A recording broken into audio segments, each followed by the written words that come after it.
Why should we include different actors such as user, experts, or stakeholders in a design process?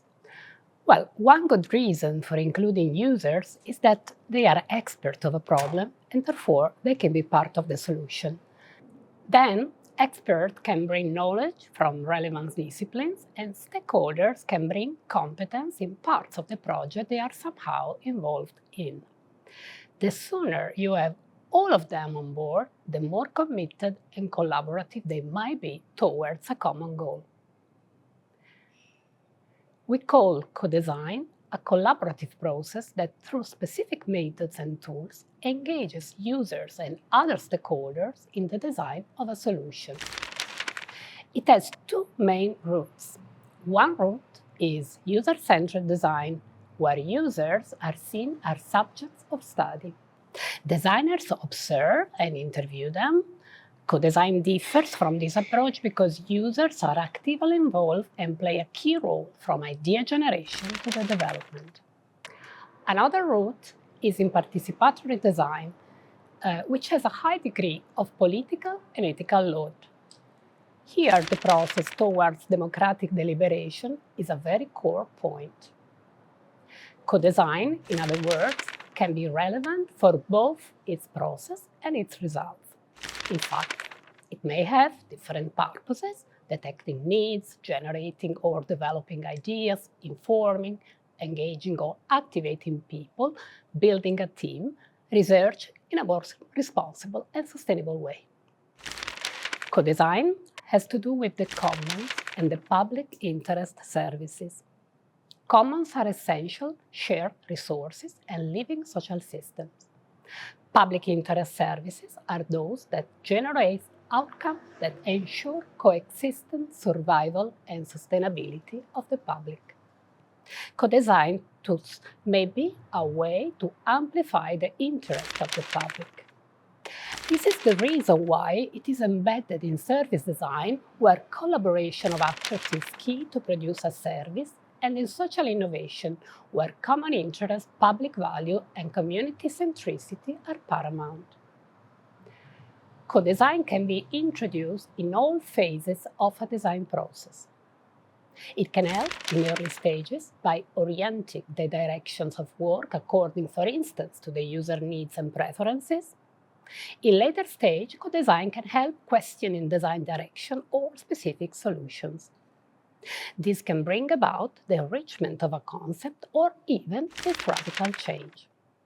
Co-design tools can enter a design process from the exploration of a topic to the prototyping of a concept. What is the role of the designer in co-design? Well, users bring their knowledge and experiences, stakeholders their expertise, designers have a role in bringing visions, stimulating, facilitating, and steering people's creativity. Co-design requires for us, designers, the openness to change ideas and the ability to provoke conversations. What are the factors influencing how we use co-design? What is the phase of the design process and therefore the design subject matter? In the beginning, we deal with topics, then we deal with concepts. If we put topics and concepts in an axis, we have, on the one side, topic-driven co-design activities which work around the problem that must be investigated, and on the other side, concept-driven co-design activities which work around a design direction already set. The second factor influencing co-design is the role of the designer, the style of guidance. Putting this into an axis, on one side, we have facilitation, which mainly draw on the techniques of active listening. On the other side, we have steering, which refers to the thought-provoking posture of designer envisioning the future. The combination of these two axes generates a framework for co-design, the collaborative design framework. In 2018, this framework was presented in a publication that originated from several experiences of massive co-design processes, that is, with multiple and numerous participants having different voices and interests. Let's go through this framework. Here we have the co-design actions that aim at discovering and exploring options. Key point is considering the needs and experiences of relevant stakeholders and users to gain their knowledge and engage them. An example is a workshop involving citizens for co-creating vision of the future, starting from wishes, concern, and using tools that evoke feelings and memories. Here we have the action that aim of imagining and considering options beyond the world as it is.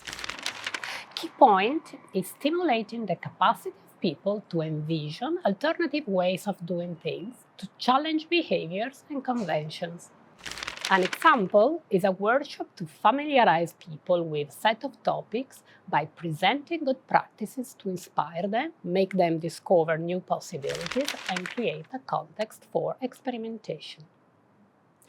Here, we have the action that aim at expanding and consolidating options. Key point is enriching or assessing given possibilities, adding elements of interest, feasibility, and concreteness. An example is a co-design activity in which we open a debate around a prototype of a solution that participants can see, touch, and experience so that they can add or build on it. Here, finally, we have the actions that aim at creating, envisioning, and developing options.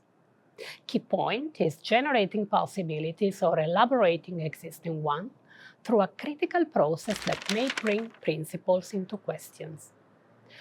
An example is the multi-stakeholder workshop aimed at generating ideas about the future through the elaboration of provoking design direction, materialized through prototypes and narratives.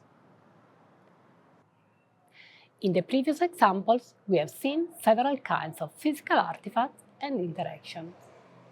They are boundary objects. This is a notion from sociology that defines an object that crosses the boundaries of different social worlds to help studying and understanding the interaction between people. In design, boundary objects are artifacts that help reach people, focusing the reflection and provoking a reaction. Boundary objects can be prototypes, which are a representation of design concepts, or tools, which are artifacts that define a common language to explore ideas, support the generation of concepts, and the interaction with a prototype. Therefore, co-design needs to be designed. Over time, we understood the importance of creating beautiful and engaging interaction for an effective co-design activity. This is what we call convivial aesthetic, a context that creates for all parties the most comfortable condition of expression and dialogue. A situation that provides participants with the most appropriate and enjoyable tools to tackle even complex issues with awareness and competence. Good co-design makes everybody designs. Perfetto.